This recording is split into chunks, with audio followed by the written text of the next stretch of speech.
बिस्मिल्लाहिर्रहमानिर्रहीम। अस्सलाम वालेकुम। Welcome back to Habib's kitchen Hyderabadi vlogs. कैसे हैं आप सब? उम्मीद करती हूँ कि सब खैर से होंगे इंशाल्लाह। मैं बना रही हूँ आज नाश्ते में बना रही हूँ पिज़्ज़ा ब्रेड, जो कि बहुत ही इजी वे में और हेल्दी वे में बना रही हूँ।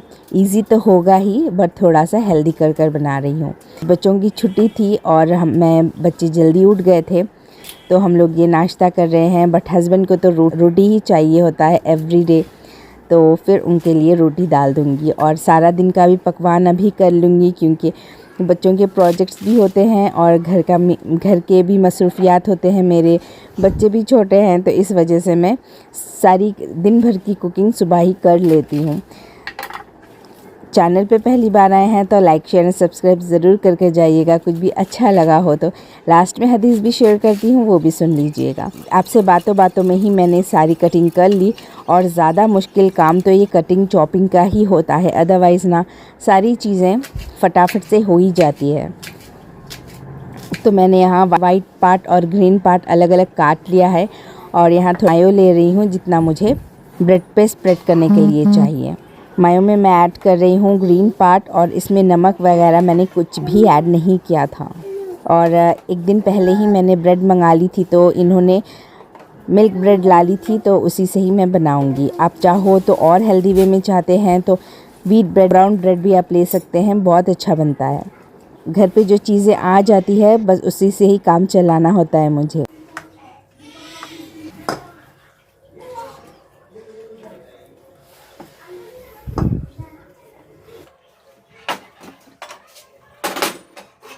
तो मैंने यहाँ ट्रे ले ली है। ट्रे पे मैंने ऑयल अप्लाई किया है, आप चाहो तो बटर या घी भी अप्लाई कर सकते हैं। यहाँ मायो का मिक्स मैं यहाँ डाल रही हूँ, ब्रेड पे अप्लाई कर रही हूँ। उसके बाद और एक स्लाइस का ब्रेड रखा है मैंने, स्लाइसेस ब्रेड के रखे हैं, और उसके ऊपर मैं पिज़्ज़ा सॉस अप्लाई करूँगी। सॉस वैसे घर में भी बहुत अच्छा बन जाता है पिज़्ज़ा सॉस, लेकिन अभी टाइम नहीं था मेरे पास, तो मैंने फिर ये भी मंगवा लिया था, तो यही रेडीमेड बाज़ार वाला यूज़ कर रही हूँ। मायो और केचप का भी स्प्रेड आप कर सकती हैं, लेकिन फिर मायोनीज़ बहुत ज़्यादा हो जाएगा, इसलिए फिर मैंने सिर्फ पिज़्ज़ा सॉस का ही यूज़ किया है। उसकी टॉपिंग पे कुछ भी आप ऐड कर लेना, जो भी आपके घर में हो। तो मेरे घर में आज प्याज की पत्ती फ्रेश थी, तो मैं वही यूज़ कर रही हूँ। मोज़रेला चीज़, ऑलिव्स भी लिए हैं, और कुछ ब्रेड्स पे मैंने ऑलिव्स ऐड किए हैं और कुछ पे नहीं, क्योंकि मदीहा नहीं खाती ऑलिव्स, तो उसके लिए फिर मैंने ऑलिव्स यहाँ ऐड नहीं किए। और टेस्ट और इन्हांस करने के लिए ऑरिगेनो स्प्रिंकल कर दिया था मैंने। ओटीजी मैंने प्री हीट के लिए रख दिया था, और साथ ही साथ मैं यहाँ लंच की तैयारी भी कर रही हूँ। आज बना रही हूँ भिंडी का शेरवा। तो प्याज ली थी 2 से 4 अदद मीडियम साइज़ की, उसमें गोश्त ऐड किया है और बेसिक से मसाले ऐड कर दिए थे, जो कि हर एशियन किचन में होते हैं। मिर्ची, नमक, हल्दी, अदरक, लहसुन पेस्ट।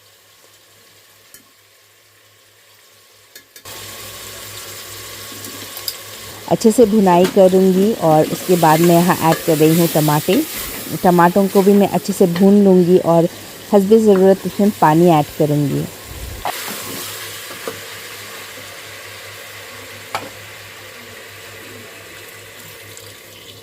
और बस इसको लगा दूँगी सीटी पे। 2-4 सीटी जब ये होंगे तो गोश्त भी टेंडर हो जाएगा और सारी तरकारी भी अच्छे से गल जाएगी।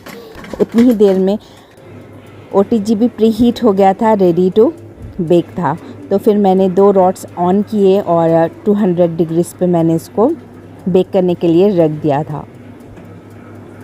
ये टेम्परेचर इतना ज़्यादा होता है ना, तो थोड़ी ही देर में चीज़ मेल्ट होने लगी थी, और देखते ही देखते ये 8 to 10 मिनट्स में रेडी हो गया था। और बच्चों के मैंने फटाफट से कहा कि दस्तर बिछाओ, मैं ब्रेड ला रही हूँ। तो वो लोग इंतज़ार में ही थे, क्योंकि लोगों का फेवरेट नाश्ता जो था। इंशाल्लाह रमज़ान अभी आने वाला है बहुत जल्द, कुछ ही दिन बाकी है, तो आप इसको इफ़्तार में भी ऐड कर सकती हैं। आपको बहुत इजी हो जाएगा, क्योंकि ना शुरू बहुत जोश में लेडीज़ सारी चीज़ें तल लेती है, इफ़्तार की बहुत सारी तैयारियां कर लेती है, बट आहिस्ता थोड़ा सा डाउन फील करती हैं, तो इस तरह की रेसिपीज़ ही काम आती हैं। तो खैर यहाँ गोश्त और तरकारी भी गल गई थी तो मैंने इसमें भिंडी ऐड की, कोतमीर ऐड की और हरी मिर्च, उसको भी अच्छा सा एक स्टर दिया, मिक्स दिया और इसको भी मैंने 2 सीटी के लिए लगा दिया था। इस तरह से जल्दी से इस तरह से पका लो ना तो पता ही नहीं चलता और पकवान हो भी जाता है। थोड़ा सा पानी मैंने ऐड किया और खटास के लिए आज इमली नहीं ऐड कर रही हूँ क्योंकि मुझे पता नहीं क्यों इमली का रस निकालने बेजारगी आ रही थी, बहुत लेज़ी सा लग रहा था। तो फिर मैंने यहाँ सत ऐड कर दिया था लेमन सॉल्ट। अच्छा सा एक स्टर दिया, थोड़ी देर इसको दम पे रखा एंड दैट्स इट, ये डन हो गया था। तो लंच मेरा रेडी था और जब लंच करना होगा तो 15-20 मिनट पहले ही मैं राइस चढ़ा लूँगी तो खुश्का बन जाएगा इंशाल्लाह। हम लोगों का तो ब्रेकफ़ास्ट हो गया था अल्हम्दुलिल्लाह, बट हस्बैंड का था तो मैं यहाँ उनके लिए सूप बना रही हूँ क्योंकि थोड़ी सी सर्दी ज़ुकाम हुआ था उनको, तो इस वजह से मैं सूप बना रही हूँ काली मिर्ची गोश्त का। तो यहाँ साबित मैंने प्याज और टमाटर ऐड किए हैं, थोड़े से तेल में गोश्त ऐड किया है, नमक, काली मिर्ची, अदरक लहसुन पेस्ट। इस तरह से थोड़ा मैं भून लूँगी इसको, कुछ मिनट्स स्टर कर लूँगी और उसके बाद हस्बे ज़रूरत पानी ऐड करूँगी और इसको गलने के लिए रख दूँगी। कोतमीर पुदीना ऐड किया था, थोड़ा सा गरम मसाला पाउडर घर का बना हुआ। जब ये गोश्त गल जाएगा तो आप इसको जितना पानी आप इसमें ऐड करना है आपके हिसाब से आप ऐड कर लेना, गाढ़ा जितना रखना है, जितना रनी बनाना है सूप आप उतना कर लेना। बहुत ही टेस्टी बनता है और इस सूप से ना काफ़ी हद तक सर्दी कम हो जाती है। तो सारे सर्दियाँ मेरे घर पर तो यही सूप बनता है।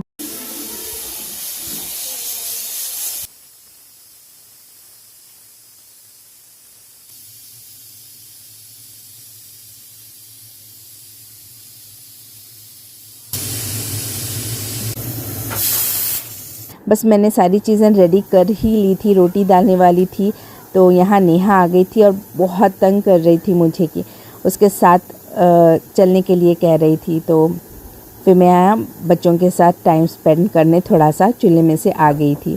तो ज़ैनब ने कुछ क्रिएट किया था बल्ब में और यहाँ लव बर्ड्स को चेक कर रही थी कि दाना पानी सही है कि नहीं। गार्डन, छोटा सा गार्डन का व्यू है।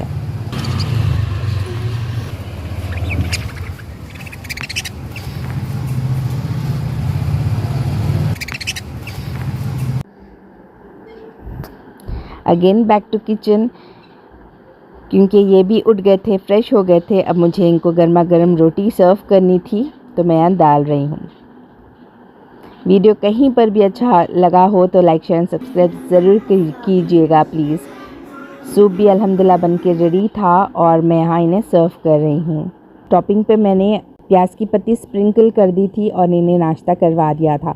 इसका क्रंच बहुत अच्छा लगता है सूप में, इसलिए ऑप्शनल है। और यहाँ घर के कुछ काम करने के बाद ये थी नेक्स्ट मॉर्निंग क्योंकि बिल्ली मौसी हमारे यहाँ सो रही थी तो उन्हें भगाया और फिर अगले दिन स्कूल था तो उसी की तैयारियों में लगी थी। इसी तरह वीडियो के एंड होने क्या है, चलो चलो। अब हदीस शेयर कर लूँ। हदीस है हज़रत अब्दुल्ला बिन मसूद रज़ी अल्लाह ताला अन्हा फरमाते हैं कि मैंने रसूलुल्लाह सल्लल्लाहु अलैहि वसल्लम को ये इरशाद फरमाते हुए सुना, जिस शख्स ने हर रात में सूरह वाक़या पढ़ी उस पर फ़िक्र नहीं आएगी। सुभान अल्लाह। ये मेरा पर्सनल एक्सपीरियंस है कि सूरह वाक़या की फ़जीलत बहुत ज़्यादा स्ट्रॉन्ग है क्योंकि मैंने ये ख़ुद एक्सपीरियंस किया है। बहुत साल पहले तंगी, परेशानियाँ, अप एंड डाउन्स तो हर किसी को होते हैं, हम लोगों के साथ भी हुआ था। लेकिन जब मैंने ये पढ़ा था मुझे बहुत ज़्यादा फ़ायदा हुआ और तंगी परेशानियाँ दूर हो गई थी। तो मैं ऐसा करती थी ना कि इशान के नमाज के बाद उसी मुसल्ले पे बैठकर सूरह वाक़या कंप्लीट कर ही उठती थी।